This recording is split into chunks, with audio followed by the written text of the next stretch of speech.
CNN News, Congo number one TV, votre site d'information. Number one en qualité, number one en actualité, en temps réel.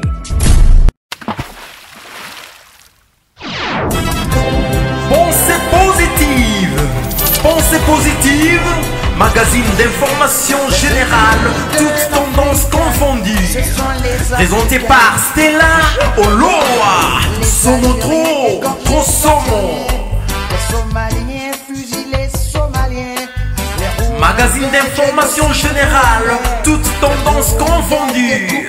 Pensée positive, présenté par Stella Oloa, Somo trop Somo.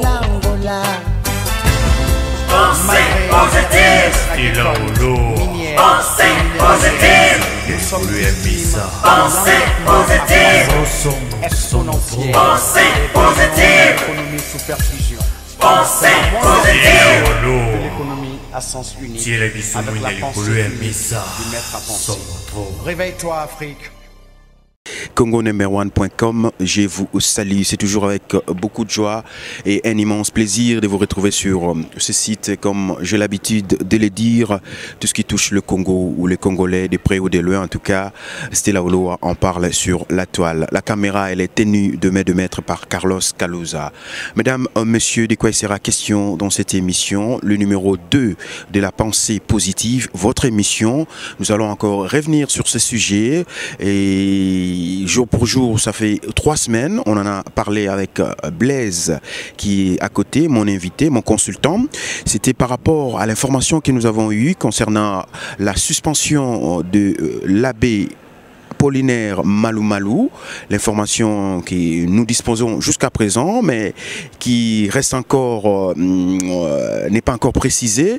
J'ai lancé un appel à son excellence qu'on appelle Monseigneur Melchisedek Sikouli. Je lui ai lancé un appel à nous confirmer ou nous infirmer cette information comme quoi l'abbé Apollinaire Malou Malou est suspendu, mais jusque-là, ça reste lettre morte, le silence absolu.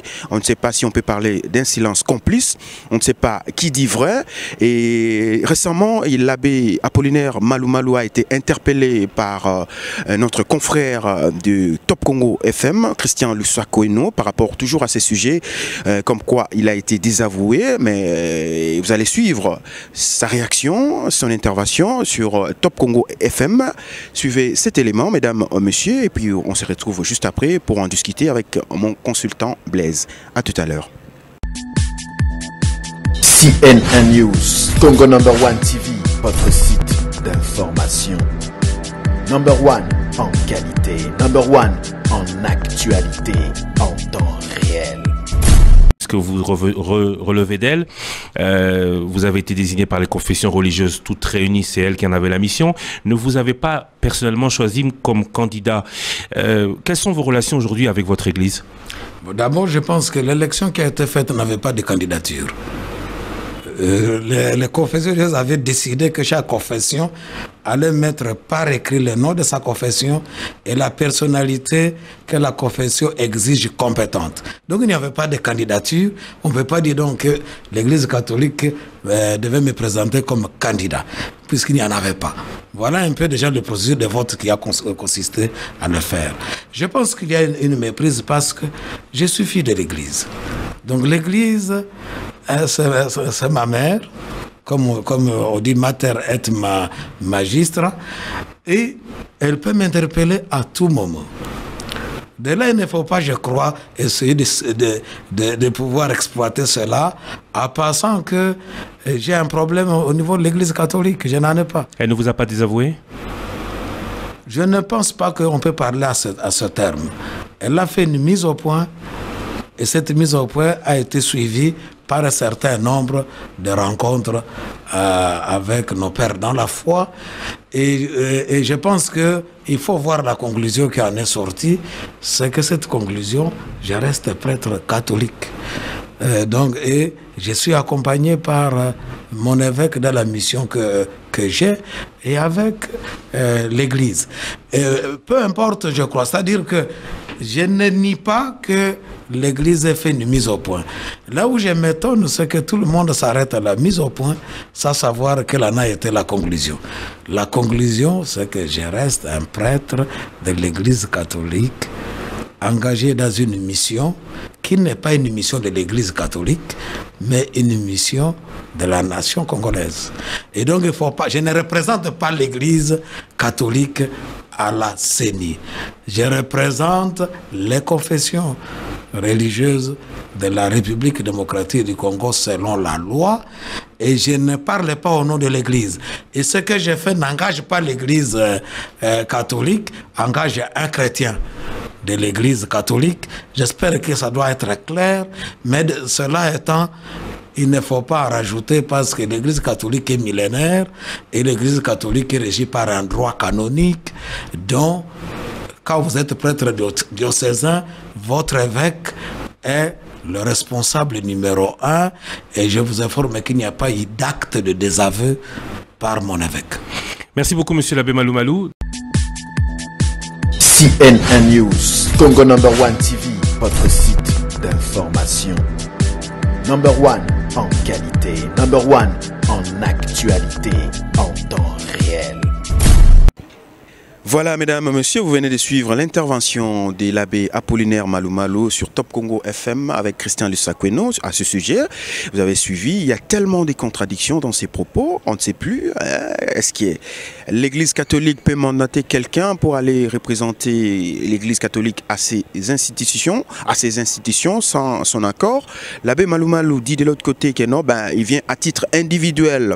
Et de l'autre côté, il dit ceci, que non, j'ai été choisi par les confessions religieuses. On se demande, on se pose des questions. Qu'est-ce qui l'en est au juste? Est-ce que l'abbé Malou Malou a solo là, il y a solo? Est-ce qu'il y a l'abbé Malou Malou a se rendre compte n'a pas propos naïe ou azolo bawana? Il y a un autre solo là, na Blaise qui est mon invité, qui est mon consultant, on a pensé positif. Blaise, merci d'avoir accepté de répondre à mon invitation. Comment vous allez? Merci, ça va très bien, bonjour. Alors, Blaise, vous avez suivi avec moi, avec beaucoup d'intérêt, la réaction de l'abbé Malou Malou sur Top Congo FM, la radio, avec Christian Lusakweno. Quel est votre commentaire là-dessus? J'ai senti d'abord que l'abbé Malou Malou était très mal à l'aise pour répondre à cette question. Ça ne l'enchantait pas du tout. Ça, c'est une première observation. Et puis, il a été très flou et contradictoire dans son argumentation. Soit il ne répondait pas aux questions qui lui étaient posées, soit il répondait en l'envers, c'est-à-dire par son contraire, soit il affirmait une chose et son contraire à la fois. Voilà, c'est l'impression que j'ai retenue. Mais en tout cas, en résumé, il n'a nullement contredit ce que nous avons dit dans notre première émission concernant soit une suspension, suspense à divinis, soit une interpellation de la part de l'Église. Mais comme on le sait, on ne peut interpeller qu'un délinquant, un récalcitrant ou quelqu'un qui a commis une faute. On ne peut pas interpeller quelqu'un qui est dans la normalité ou quelqu'un qui est dans la légalité. Voilà. Voilà, et face à ce silence-là, j'ai lancé un appel à son évêque de Béni, qui est Melchisedek Sikouli. Je lui ai lancé cet appel à confirmer ou bien infirmer information comme quoi l'abbé Malou Malou a suspendu, mais jusque-là, silence morte. Face à ce silence-là, Blaise, mais je crois qu'il y a déjà une ébauche de réponse dans l'argumentation de Malou Malou, parce qu'il a reconnu qu'il ne représente pas l'Église catholique, et puis il a encore dit que c'est vrai, il reconnaît avoir été interpellé par l'Église, comme j'ai dit, pour qu'on vous interpelle, il faut qu'il y ait une faute, mais il n'a pas dit pourquoi il était interpellé. Il a évité, si vous avez bien suivi le terrain d'argumentation théologique ou canonique juridique, peut-être il sait que c'est glissant, mais il a préféré un terme qu'il a rangé. Il a dit il y a eu une mise au point. Même une mise au point, il y a un objet. Et vous sentez que dans ses réponses, il ne veut jamais donner des détails. Ça, c'est un aspect. Mais vous êtes rendu compte qu'à un moment donné, il a dit que dans tout ce qu'il faisait, il était accompagné par son évêque. Mais là encore, il n'a pas dit ce qu'il entendait par accompagnement. Est-ce que c'était son évêque qui le conseillait, c'est son évêque qui le soutenait, ou c'est son évêque qui lui a donné l'autorisation d'être dans ces institutions? Mais toutefois, le mot est lancé. Il a dit qu'il est quand même de connivence avec son évêque. S'il est de connivence avec son évêque et que Malou Malou est de connivence avec le pouvoir, ça veut dire que Malou Malou et Monseigneur Sikouli partagent les mêmes intérêts. C'est-à-dire que c'est des gens qui flirtent et qui font bon ménage avec le pouvoir tyrannique. Je crois que là c'est clair. Et comment voulez-vous que l'évêque s'exprime puisque déjà en soutenant Malou Malou, il serait en contradiction avec le collège des évêques, la SENCO. Donc son évêque pêche par manque de solidarité au collège des évêques, mais aussi il pêche en exprimant clairement sa désolidarisation d'autres évêques. Voilà, est-ce qu'un prêtre catholique peut aller représenter, peut aller à titre individuel dans une institution de l'État? Sur ce point, je dirais que Malou Malou est un vrai filou. Hein. C'est un grand stratège et il est très subtil dans son argumentation. Parce que vous vous rendez compte qu'il joue sur plusieurs tableaux à la fois. Il est prêtre catholique, donc il est censé obéir aux évêques, comme on l'a dit la fois passée. Et les évêques ayant donné la position officielle de l'Église, il s'en remet à son évêque. Et si son évêque lui donne l'autorisation, donc ça contribue le collège des évêques. Et tantôt il dit il est chrétien, donc il va là-bas en tant que chrétien congolais. Tantôt il est membre de la société civile, mais la société civile de l'Est l'a désavoué. Vous avez quand même sur les nets des vidéos contre Malou Malou et contre sa feuille de route.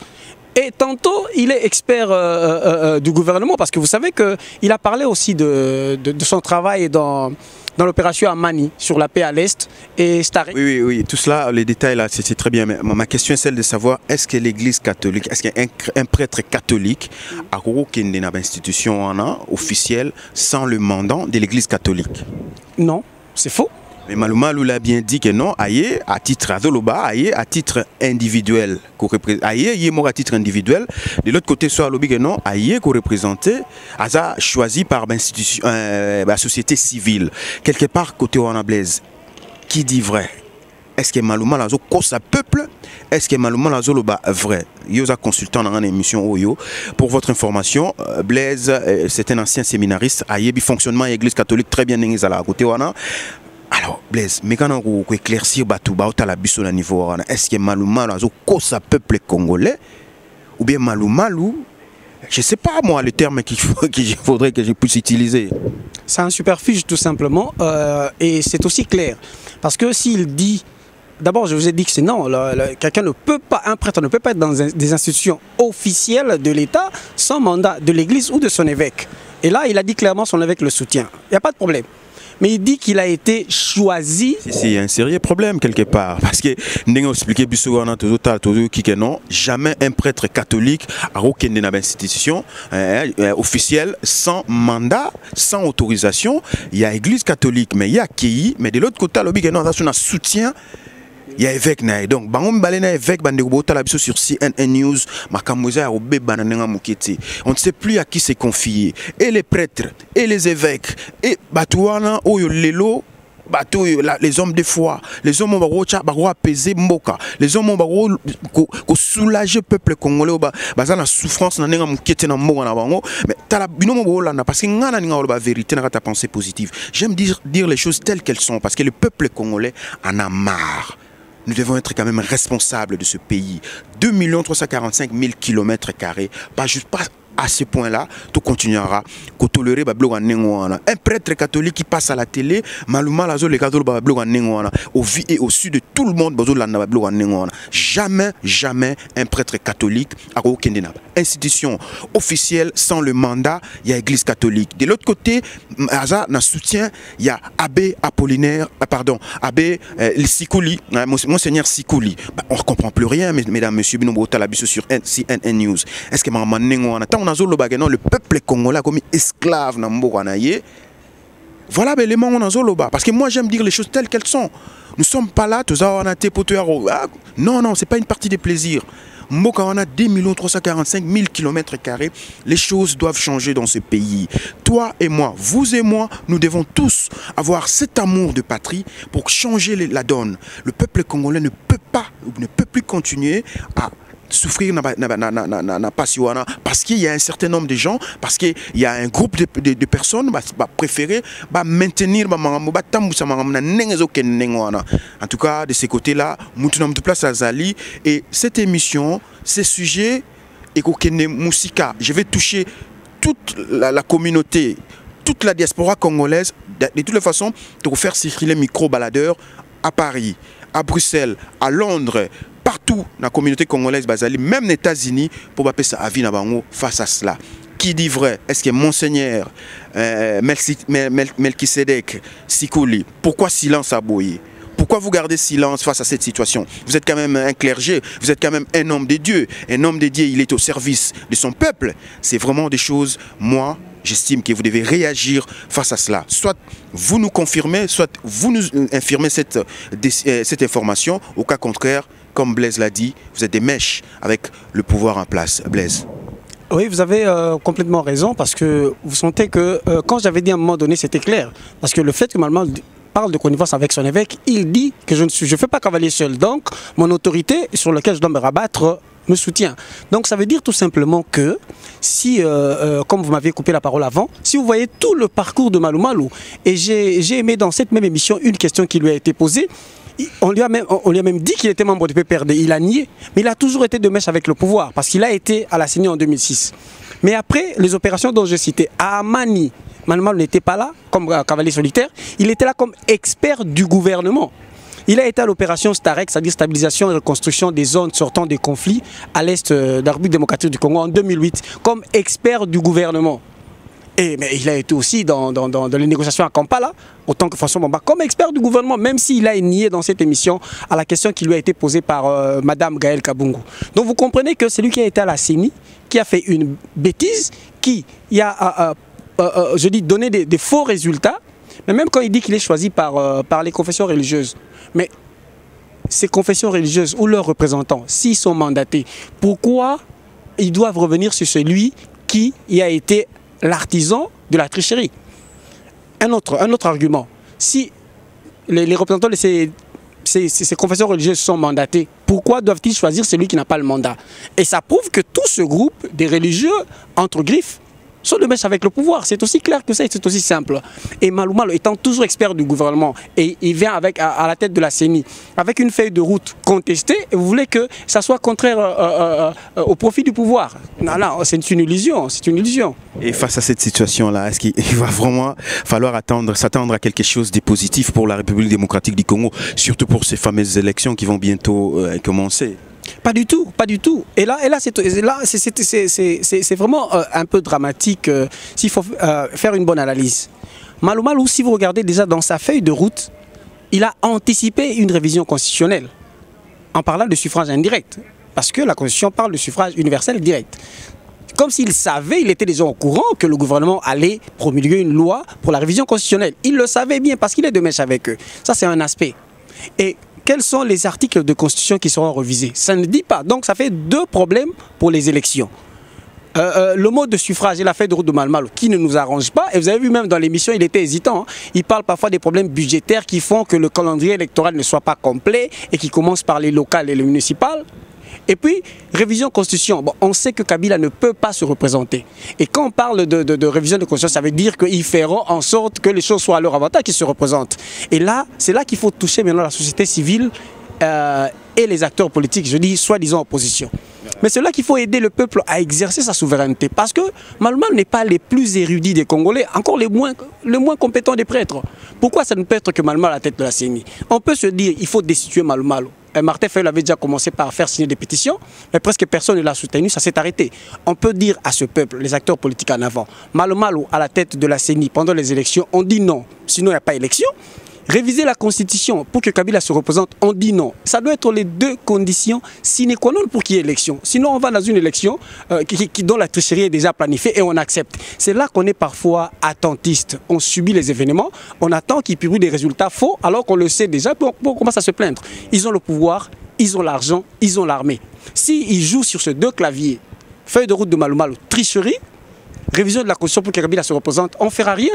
Ils vont encore s'imposer au pouvoir. Et c'est là aussi qu'on verra si la communauté internationale a dit vrai en disant à Kabila de respecter la Constitution, maintenant qu'il a annoncé avec son gouvernement qu'ils vont revoir. On va voir s'il va se représenter. Mais déjà, le tableau est sombre, ça va dans le mauvais sens. Voilà, mesdames, messieurs, vous l'avez dit, intervention, il y a Blaise, un ancien séminariste. Vous avez suivi sa réaction par rapport à ce sujet. Et jusqu'à présent, Monseigneur Melchisedek Sikuli reste silencieux. Tout l'ancien qui appelle, c'est un homme de Dieu. J'espère bien que c'est un homme de Dieu. C'est un serviteur de Dieu. C'est un homme au service de son peuple. J'espère qu'il va réagir positivement par rapport à tout cela. Sinon, au cas contraire, tout le monde a tiré ma conclusion. Mais en tout cas, moi, je ne vais pas en rester là. Je vais faire circuler mon micro. et ma caméra. Je vais donner la parole à la communauté, à la diaspora congolaise, de partout, hein, ici en Europe et puis aux États-Unis, pour s'exprimer par rapport à ces sujets-là. Parce que le peuple a le mandat, le peuple a le pouvoir. C'est au peuple de s'exprimer. Voilà en tout cas pour cette émission Pensée positive. L'appel est lancé. Sogi Bandeko Baota Labiso Abe Apollinaire Malou Malou, Baebi déjà Maramuna Nengezo Tambola, côté on a quelque part. Ozo Sola Bienté, Blaise a donné deux pistes de solutions. Bolandi Wana, na idée à Pessi. Et personnellement, il n'y a que mon micro et ma caméra. Et Golekawana Pona, Tolak Sabino, tu informé Bino toujours en temps réel, tout ce qui touche le Congo ou les Congolais de près ou de loin. 2 345 000 km². Ce pays a besoin de tout le monde pour m'arranger changer dans Mbokawana. L'état des droits, j'insiste encore, mesdames, messieurs, l'état des droits, je sais que ça fait peur, mais on en a besoin pour le développement de cette République démocratique du Congo. Blaise, je ne sais pas si vous avez un autre mot ou quelque chose à ajouter, sinon on va terminer par là. Je voudrais peut-être ajouter, pas dans le cadre de notre sujet, juste faire une petite annonce pour les amis, la communauté congolaise dans l'ensemble, que ce soit de la Hollande ou des pays voisins. Dans le cadre de l'indépendance, il y a une réflexion, une journée de réflexion qu'on organise à Eindhoven. Parlons indépendance et parlons élection en famille. C'est une journée vraiment, on veut que ça soit en famille, qu'on vienne en famille. Ça sera à Eindhoven à 13h30. Où on va, les aînés, nos papas qui ont vécu l'indépendance vont nous faire des leçons historiques. Mais il y a aussi, on a invité aussi des amis qui ont été des observateurs d'élections en 2006 et en 2011 dans notre pays et qui seront encore en 2016, qui vont nous dire ce qu'ils ont vécu dans les urnes et ce qu'ils pensent de la projection en 2016.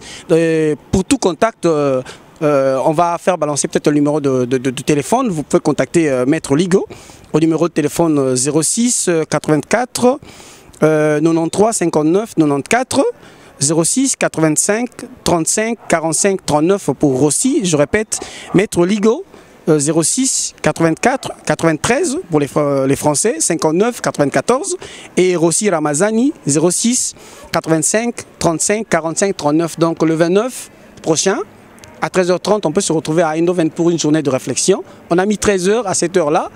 Nos excuses à ceux qui ont l'habitude d'aller à l'église, servir sa patrie. Ça fait aussi partie de la volonté de Dieu.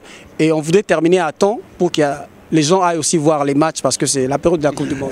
Attends, vous allez réfléchir par rapport à quoi? Vous savez, c'est la journée de l'indépendance. Hein, et vous avez fait une bonne émission la fois passée. Si on est vraiment indépendant et libre.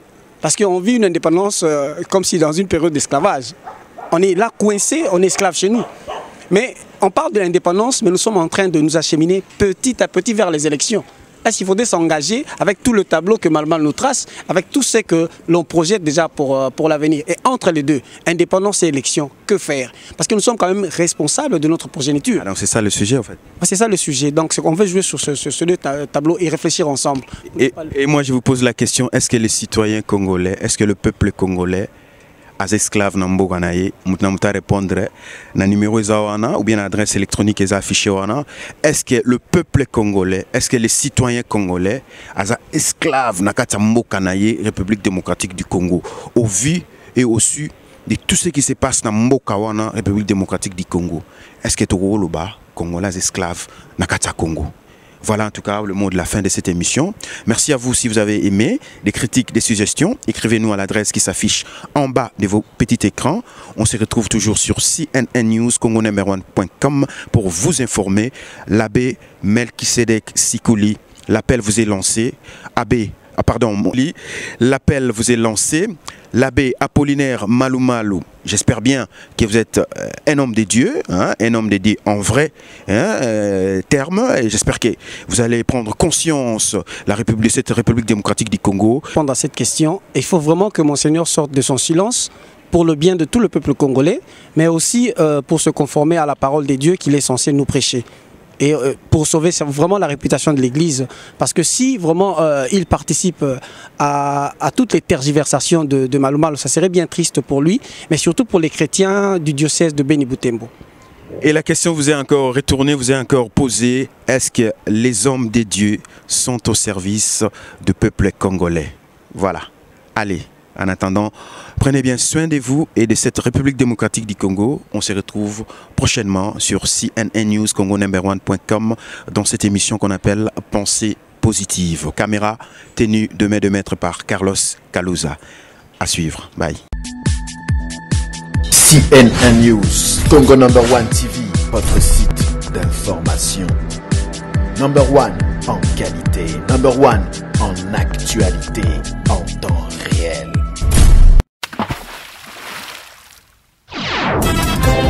Pensée positive. Pensée positive. Magazine d'information générale, toutes tendances confondues. Présenté par Stella Oloa. Somo trop somo. Magazine d'information générale, toutes tendances confondues. Pensée positive. Présenté par Stella Oloa. Somo trop somo. Pensée positive. Stella Oloa. Pensée positive. Pensée positive. Pensée positive. Pensée positive. L'économie à sens unique. Avec la pensée unique du maître à penser. Réveille-toi, Afrique.